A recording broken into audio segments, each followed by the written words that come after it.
दोस्तों welcome to एशटेक में आपका स्वागत है। इस वीडियो में मैं बात करने वाला हूँ Redmi Pad Pro 5G कुछ प्रॉब्लम्स के बारे में। जी हाँ, Redmi ने अपना अगला टैबलेट बाद में लॉन्च कर दिया है, Redmi Pad Pro 5G।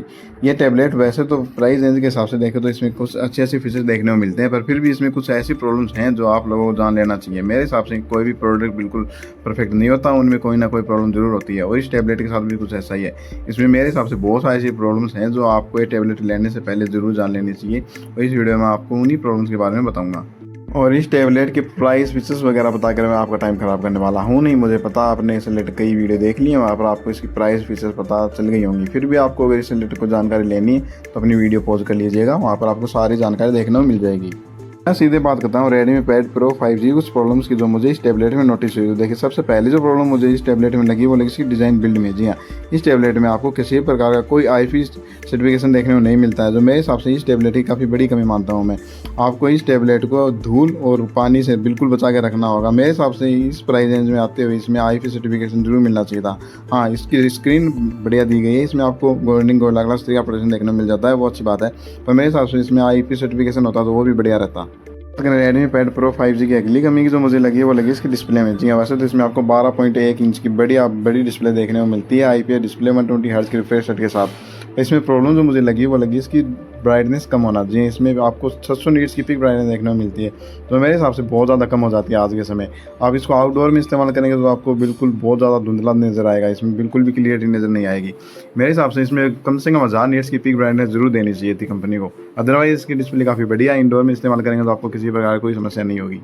बात करें Redmi Pad Pro 5G की अगली कमी जो मुझे लगी है वो लगी इसके चार्जिंग रेट। जी हाँ, इस टैबलेट में आपको 10,000 mAh की बैटरी देखने को मिलती है, और इसमें आपको फास्ट चार्जर सिर्फ 33 वाट का चार्जर देखने को मिलता है। मेरे हिसाब से ये बहुत ज़्यादा कम दिया गया है। आप खुद सोच लीजिए कि 10,000 mAh की बैटरी को ये 33 वाट का फास्ट चार्जर कितनी देर में चार्ज करेगा। मेरे हिसाब से यहाँ पर कंपनी को फास्ट चार्जिंग के ऊपर ध्यान देना चाहिए था, और चार्जर थोड़ा और अच्छी क्वालिटी का देना चाहिए था, मतलब फास्ट चार्जिंग और अच्छी देनी चाहिए थी इस टैबलेट में। और बात करें इस टैबलेट की अगली कमी जो मुझे लगी है वो लगी इसकी सॉफ्टवेयर में। जी हाँ, वैसे तो इसमें आपको Android 14 देखने को मिलता है, क्लीन सॉफ्टवेयर एक्सपीरियंस देखने को मिलेगा आपको, इसमें कोई डाउट नहीं है। पर इसमें प्रॉब्लम ये है कि इस कंपनी ने यहाँ किसी प्रकार कोई दावा नहीं किया कि इसमें आपको सॉफ्टवेयर अपडेट कितनी साल तक का देखने को मिलेगा, और ऐसा कंपनी तभी करती है जब वहाँ पर आपको किसी प्रकार कोई सॉफ्टवेयर अपडेट देखने को ही ना मिले। तो मेरे हिसाब से यहाँ कंपनी ने काफ़ी बड़ी गलती की है। मेरे हिसाब से कम 2 साल का मेजर अपडेट जरूर देना चाहिए किसी भी कंपनी को इस समय, और इस टैबलेट में तो आपको मेरे हिसाब से 1 साल का भी मेजर अपडेट देखने को नहीं मिलता है, क्योंकि कंपनी ने यहाँ किसी तरह का कोई क्लेम ही नहीं किया है। और बात करें Redmi Pad Pro 5G की अगली कमी की जो मुझे लगी है वो लगी है इसका फिंगरप्रिंट स्कैनर मिसिंग होना। जी हाँ, इस टैबलेट में आपको फिंगरप्रिंट स्कैनर देखने को नहीं मिलता है, जबकि इससे कम प्राइस रेंज में कई टैबलेट ऐसे आते हैं जिसमें आपको फिंगरप्रिंट स्कैनर देखने को मिल जाता है। तो मेरे हिसाब से यहाँ पर भी इस टैबलेट में काफ़ी बड़ी कमी है, क्योंकि फिंगरप्रिंट स्कैनर बहुत ज़्यादा इंपॉर्टेंट होता है। जब फिंगरप्रिंट स्कैनर नहीं होता तो आपको अपने टैबलेट को अनलॉक करने के लिए बार पिन डालना पड़ता है, जबकि स्कैनर हो तो आप तुरंत उसको अपने अंगूठे से ही डायरेक्ट अनलॉक कर सकते हैं। तो मेरे हिसाब से ये बहुत ज़्यादा इंपॉर्टेंट फीचर है, इस प्राइस में आते होते कम से कम इस टैबलेट में ये फीचर जरूर होना चाहिए था।